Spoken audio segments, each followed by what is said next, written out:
طيب بالنسبة لتفاعل التعادل، تفاعل التعادل هو تفاعل بحدث بين الأحماض والقواعد، بين الحوامض والقواعد بنسب متساوية. شو يعني بنسب متساوية؟ يعني بتفاعل بهذا التفاعل أيونات حامضية اللي هي الهيدرونيوم ال H3O بنسبة متساوية لأيونات القاعدية الهيدروكسيل اللي هي OH ناقص. ففي أيونات قاعدية وفي أيونات حامضية، لما يتفاعلوا مع بعض الأيونات الحامضية والقاعدية بنتج تفاعل تعادل. كيف أنا بدي أكتب أو أعمل تفاعل التعادل؟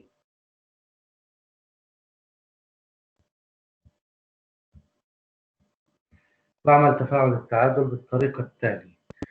بكتب خليني أكبر التفاعل. في عندي هون تفاعل Na زائد HCl بينتج عندي NaCl زائد H2O. التفاعل المكتوب عندكم هو تفاعل تعادل. كيف أنا كتبته؟ انتبهوا. المادة الأولى هي مادة قاعدية NaOH. ليه كيف عرفت إنها مادة قاعدية؟ لأنه انتهت ب OH. زائد المادة الثانية هي مادة حامضية. كيف عرفت إنها مادة حامضية؟ لأنه بديت ب H. فالمادة الأولى قاعدة لأنه انتهت ب OH. المادة الثانية حامض لأنه بديت ب H. أنا لونت لكم العناصر ألوان مختلفة عشان تفهموا شو صار بعد السهم. الآن A كان باللون الأحمر، بعد السهم الآن A موجود مع الCl. الCl اللي هو كان باللون الأخضر، فصار عندي المادة NaCl. ليه أنا لونت لكم إياها ألوان؟ عشان تشوفوا إيش كيف أنتوا تعملوا التفاعل أو شو الإشي اللي صار. بناخذ الفلز من المادة القاعدية، الفلز Na فلز مع اللا فلز من المادة الحامضية اللي هو Cl. Na مع Cl نربطهم مع بعض بتكون ملح NaCl. نكتب من تحت S يعني صلب، لأنه الملح عادة صلب، وهذا اللي بنحكي عنه ملح الطعام اللي بنعرفه أو بنرشه على الطعام.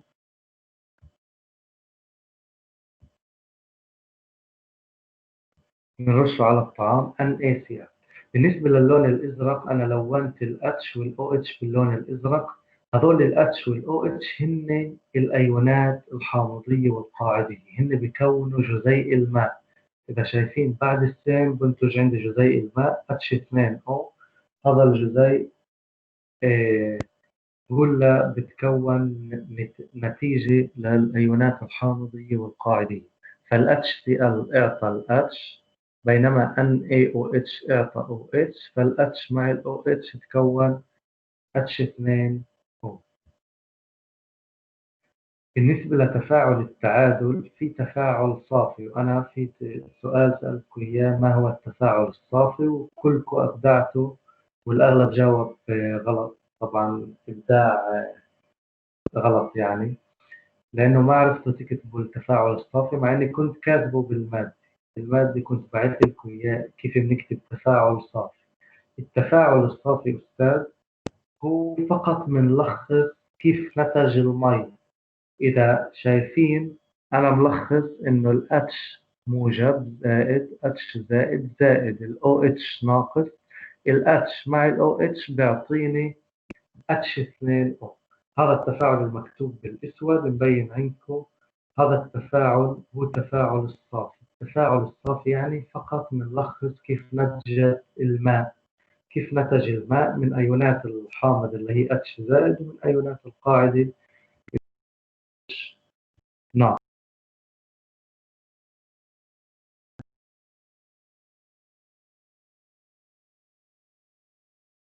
مرات لما بدنا نشرح شغلة بحكي لكم إنه في تلخيص أو بدي أعطيك الإشي الصافي. تعطيك الإشي الصافي يعني بدي ألخص.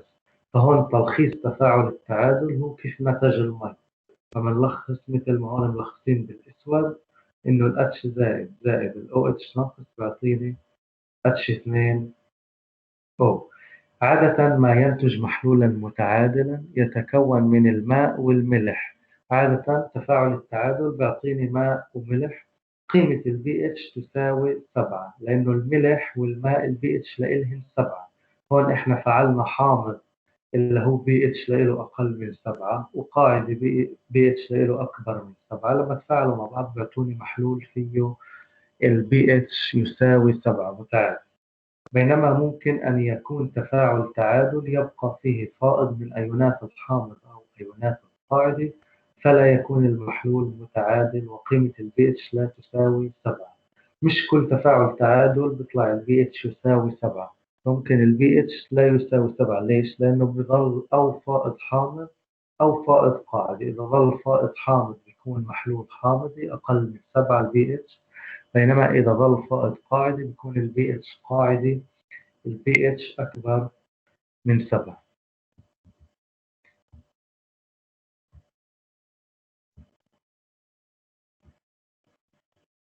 بالنسبة للفائض في تفاعل التعادل، الفائض بما أنه استصعبوه شوية الطلاب فمش راح أتطرق له اليوم. بدرس بكرة أو يوم الخميس راح أعمل لكم درس بعد لكم على المادة هاي الفائض في تفاعل التعادل ومن حد. إذا بعد ما رجعنا هاي المواد كلها بدي أعطيكم سؤال كنت معطيكم إياه من قبل وأعلمكم كيف طريقة الحل. في طلاب حلوا كله صح، في طلاب أقسام صح، في طلاب ما سلموا خلاص، هن 4 5 طلاب بس. عادة بصفقوا تحديدا الأغلب بيسلم. ثواني بس أفتح ملف الثاني.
واحد عندكم أحماض وقواعد؟ موجود. ماشي. طيب بالنسبة لهذا السؤال اللي كان معكم سؤال اللي هو طبعا أنا قصيت هذا السؤال من بيجروت. كان سؤال بيجروت واعطيتكم إياه. يمكن أنا ما حكيت لكم إنه هو سؤال بيجروت، بس أنتوا لسه بتقدروا تحلوا أسئلة بيجروت بالحوامض والقواعد، أسئلة بيجروت كاملة. فطبعا بالدرس الجاي بنكمل بس هاي قضية الفائض ومش فائض، لأنه استصعبتوها مش رح تفهموها بآخر الدرس، فبنعملها درس لها. بالنسبة لهذا السؤال، الأحماض والقواعد والحسابات الكيميائية، كان هيك عنوان السؤال. بحكي لك حضروا في المختبر 4 محاليل من 1 ل4 بأحجام متساوية، كلهن أحجامهن متساوية. الجدول الذي أمامك يعرض معطيات من هذه المحاليل. المحلول واحد المادة اللي فيه KOH وكاتبين من تحت S صلب، تركيز 0.01. المحلول الثاني فيه BaOH2 من تحت صلب والتركيز كان 0.01. المحلول الثالث فيه HNO3 ليكويد سائل، تركيز 0.02. المحلول الرابع فيه C6H12O6 تركيز 0.02. أنا اللي بهمني بهذا السؤال بما إنه العنوان أحماض وقواعد، أول ما تشوف السؤال تشوف الجدول حدد كل مادة شو نوعها. مثل ما استعلمت أول مادة المحلول واحد فيه KOH، فأنت فكر بالمادة هل بديت بH ولا انتهت بOH. إذا بديت بH بتكون حامض، إذا انتهت بOH بتكون قاعدة. مثل ما شايفين ال KOH ما ابتدت بH انتهت بOH، إذا انتهت ب OH فمعناته محلول واحد هي مادة قاعدية. محلول اثنين كمان مادة قاعدية لأنه انتهت ب OH. إذا انتبهوا ال OH عند ال BA بالمحلول الثاني ال OH 2 يعني قاعدة مضاعفة.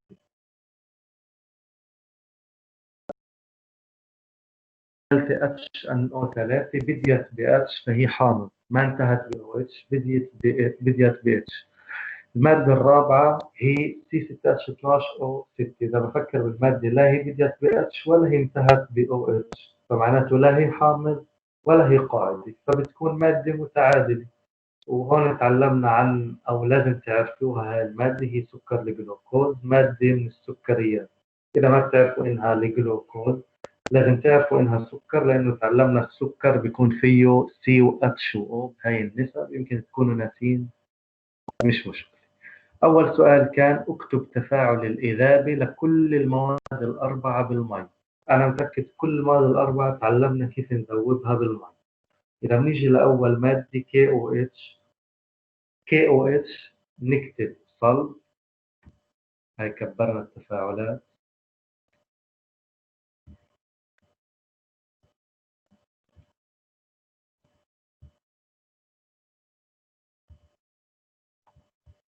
انتبهوا كيف ذوبنا بالمي.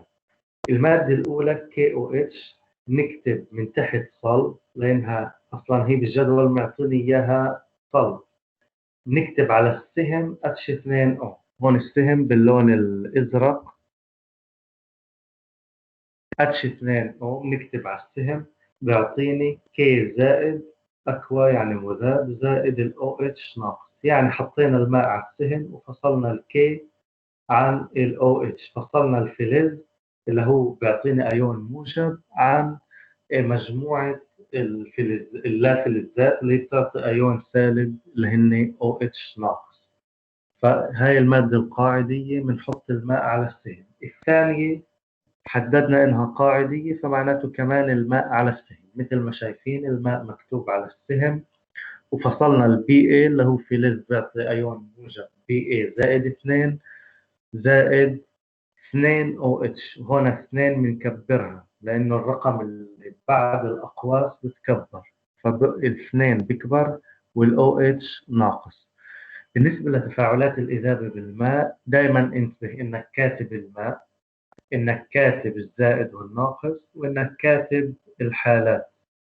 فهاي القواعد للتفاعلات الإذابة تذكرها وفيش أسئلة بقروت بتيجي بدون ما تذوب المواد.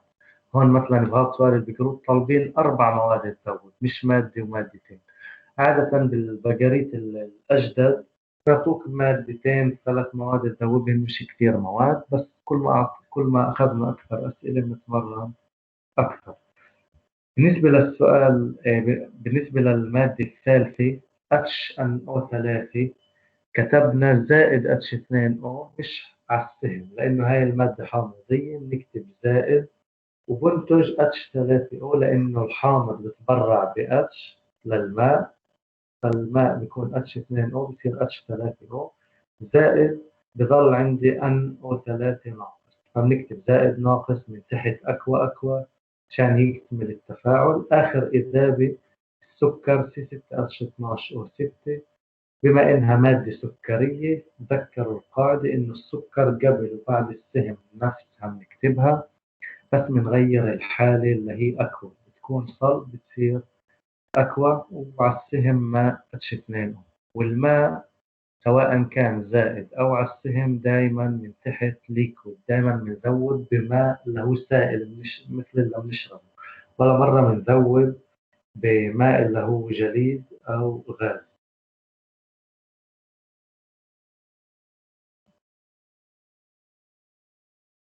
طيب بالنسبة للسؤال الثاني اللي كان السؤال حدد نوع الوسط في كل محلول إذا كان حامضي قاعدي أم متعادل. بالبداية أنا وياك حددنا بكل محلول. إذا بنرجع أو بنصغرها شوي يعني إذا بنرجع على الجدول KOH انتهت ب OH فالمحلول واحد قاعدي مكتوب عندكم بالجواب حدد نوع الوسط. الوسط في محلول واحد قاعدي، محلول اثنين آخره OH فهو أيضا قاعدي، وفي محلول اثنين قاعدي HNO3 بدي ب H فهاي المادة حامضية، ففي محلول ثلاثة الحامضي بيكون الوسط، وبالمحلول الرابع اللي هو لا حامض ولا قاعدي بيكون متعادل. وهذا أغلب الطلاب جاوبوا على السؤال صح لأنه سهل. باء واحد بيسألك من لديه قيمة pH أقل في المحلول واحد أو في المحلول اثنين. مين من واحد واثنين له قيمة pH أقل؟ إذا بنيجي على واحد واثنين، واحد KOH واثنين BaOH2. حكينا كل ما كان ال OH أكثر بيكون قاعدي أكثر، أيونات أكثر، توصيل كهربائي أكثر، كل شيء بيكون أكثر بالقوام. فالمادتين قاعديتين، اللي عنده OH أكثر هو المادة الثانية، المحلول الثاني. عشان هيك كتبنا الجواب مثل ما مبين. واحد من لديه قيمة بي أقل بين المحلولين. هون قيمة بي اتش أقل، محلول اثنين لأنه يحتوي أكثر بتركيز. هون لازم محلول واحد لأنه بيسألك من لديه قيمة بي اتش أقل. محلول اثنين في عنده بي اتش أكثر، بنزيدها بعرف شو بتبين عندكم. محلول واحد لديه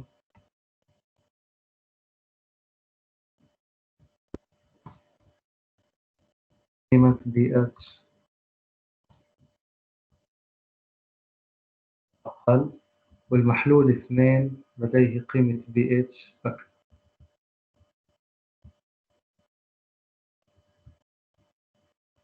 طيب بالنسبة لباسمين، رتب المحاليل الأربعة حسب قيمة بي اتش، علل تحديدك أو اختيارك.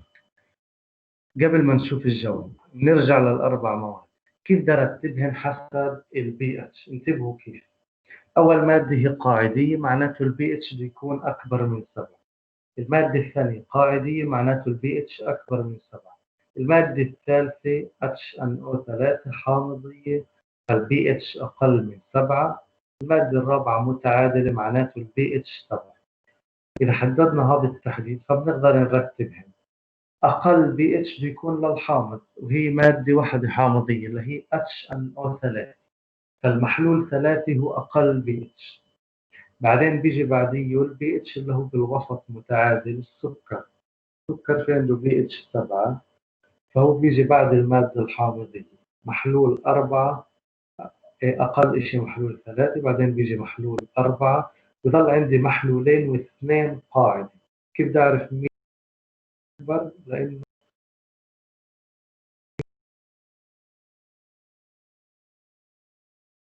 بيكون اتش أعلى. ففي عندي هون بي اي او اتش 2 فيه او اتش أكثر فهو قاعدة أكثر. إذا بنيجي للأجوبة، هي باء 2 الجواب. محلول 2 الأعلى لأنه أكثر قاعدية، ثم محلول 1 لأنه أقل قاعدية، ثم محلول 4 لأنه متعادل، ثم محلول 3 لأنه حامضي. فأنتوا أو بترتبوا من الأكثر للأقل أو بترتبوا من الأقل للأكثر. هون كيف مرتب عندكم من الأكثر للأقل. محلول 2 أكثر قاعدية أكثر بي اتش، بعدين محلول 1، بعدين محلول 4 لأنه سكر متعادل، وأقل إشي الحامض. أو بترتب بالعكس حسب شو طالب. عادة بحدد لك هو إذا بده من الأكبر للأصغر أو الأصغر للأكبر. بيسألك جيم واحد، أي من المحاليل الأربعة موصل للتيار الكهربائي؟ نرجع على التفاعلات. في عندي هون 4 تفاعلات. التفاعلات اللي بنتج فيهن أيونات موجبة وسالبة فهن موصلات للتيار الكهربائي. تفاعل واحد في عندي موجب وسالب، الكي موجب والأو اتش سالب، فهو موصل للتيار الكهربائي. محلول واحد موصل. محلول اثنين بي اي زائد والأو اتش ناقص، فأيضا في أيونات موجبة سالبة فهو موصل للتيار الكهربائي. اتش ان او 3 أيضا نتج موجب وسالب، أيونات موجبة سالبة فهو موصل للتيار الكهربائي. بينما المحلول الرابع المادة ظلت نفسها، ما في عندي موجب وسالب، ما في عندي أيونات موجب وسالب، فهو غير موصل للتيار الكهربائي. فالجواب جواب جيم واحد، محلول واحد واثنين وثلاثة فقط، هذول الثلاثة موصلات للتيار الكهربائي لأنه ينتج أيونات سالب وموجبة في المحلول المائي. بالنسبة لجيم اثنين، أي محلول واحد واثنين موصل للتيار الكهربائي أكثر. نرجع على الجدول، واحد واثنين من موصل أكثر، حكيناها 100 مرة، اللي عنده OH أكثر فهو موصل أكثر، ففي الجواب BaOH2. المحلول 2 BaOH2 فيه OH أكثر فهو موصل للتيار الكهربائي أكثر. مكتوب الجواب المحلول 2 لأنه يحتوي أيونات هيدروكسيد بتركيز أكبر، فتزيد القاعدية ويزيد التوصيل الكهربائي. آخر قسمين كانوا معنا. عند إضافة محلول HCl إلى المحلول 2 يحدث تفاعل تعادل. اكتب التفاعل ووازن. لما نضيف محلول HCl على المحلول 2، محلول 2 فيه BaOH2، لما نضيفهم على بعض كيف بدنا نعمل تفاعل تعادل؟ ناخذ مثل ما حكينا الفلز واللافلز، الBa مع الCl بنكتبهن، بنكتب الفلز بالأول بعدين اللافلز BaCl، بظل عندي الH والOH اللي هن بيكونوا الماء، فتكون عندي ملح صلب وماء. هذا هو تفاعل التعادل. بالنسبة للتفاعل الصافي لسه شرحتها قبل هذا السؤال. التفاعل الصافي بس بنحدد كيف تكون الماء، إنه ال H تفاعل مع ال OH، هي الجواب ال H أو H3O تفاعل مع ال OH بيعطيني 2 H2O، فهي 2 بس عشان الموازنة. تفاعل التعادل هو الأيون الموجب زائد الأيون السالب بيكونوا لي جزيء الماء. بالنسبة لإجابات المهمات أنا رفعتها على التيمز، ما بعرف إذا بعثت لكم إياها، كمان ببعث لكم إياها على الواتس ورفعناها بالموقع. تقدروا تشوفوا إجابة المهمتين اللي هي الجدولين، في مهمتين كل واحد كان فيهم جدول سؤال بكروت، فبتشوفوا الأجوبة. طيب بالنسبة لدرس اليوم شرحنا تعريف الحامض والقاعدة، كيف نحدد حامض قاعدة، كيف نزود بالصفات، إذا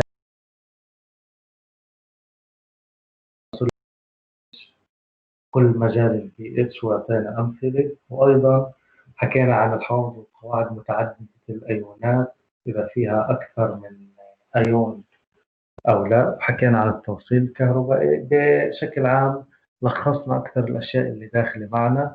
الدرس الجاي إن شاء الله بنتوسع بالفائض أو الحسابات والفائض، كيف نعرف مين ضل فيه فائض وفيه شوية حسابات. فبنبدأ مصحصحين من أول الدرس ونتذكر أو نتعلم الفائض في التفاعلات. حاليا ما راح أحط يعني مهمة أو إشي، نشوف أو بكرة أو يوم الخميس حسب البرنامج اللي بيعملوه، فبرجع لكم اللي ضل. بعدين بناخذ مهمة تلخيصية اللي هي ممكن تكون إنه أسئلة أمريكانية، أسئلة بقريت، وبدك تكتب لي كيف حددت جوابك، مش بس تختار تحط دائرة على الجواب. أنا جمعت أسئلة بقريت أمريكاني، فأنت بتحط دائرة على الجواب الصح وبتكتب لي من تحت كيف حددت أو كيف عرفت إنه هذا صح. إذا أنت حليت وعرفت إنه هذا الجواب صح، فمش راح يكون عندك مشكلة تشرح لي بسطر سطرين كيف عرفت أو كيف حددت، عشان أعرف إذا أنت فاهم أو لا. هذا الأسبوع نحاول ننهي الحوامض والقواعد. الأسبوع الجاي في عندنا موضوع اللي هو اسمه دهنيات، وهذا الموضوع مش كبير كتير، كم لقاء كمان ننهي، بس بنبدأ فيه من الصفر كأنكم ما بتعرفوا إشي ونتعلم كل شيء. حاليا خلينا ننهي الحوامض والقواعد لآخر الأسبوع، والأسبوع الجاي إن شاء الله بندخل بالدهنيات. حاليا إذا حدا عنده سؤال بيقدر يسأل، وإذا في شيء مش مفهوم تقدروا تحكوا لي عشان بكرة أو اليوم الخميس أرجع عليه وبعدين أكمل المادة اللي ضل. شو رأيك؟ في هون جولانا بتحب تحكي أو تسأل؟ يعطيك العافية. بس أستاذ بدي أرجع أعطيك. كنت أسأل بدي أرجع على التسجيل تاع الحصة، كيف بدي أرجع عليه؟ ما مش سامعك، الصوت مش واضح. التسجيل تاع الحصة بدي أرجع عليه، كيف بدي أرجع عليه؟ بدك ترجع على تسجيل الدرس. بابا أنا ذكرت بنص الدرس عملت تسجيل مش من أوله بس. إيه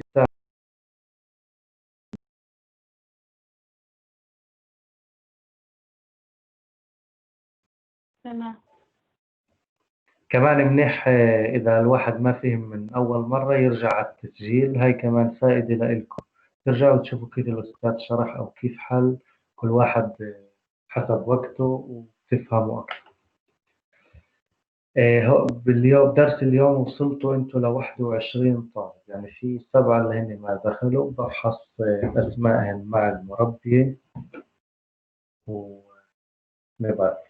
طيب تقدروا تحضروا أسئلة كمان مش شرط يعني إسا تسألوا، تقدروا تسألوا بالدرس الجاي، تحضروا أسئلة لبكرة أو ليوم الخميس. طيب يعطيكم ألف عافية، تقدروا تبلشوا تخرجوا من الهاي، لأني أنا بدي أنهي.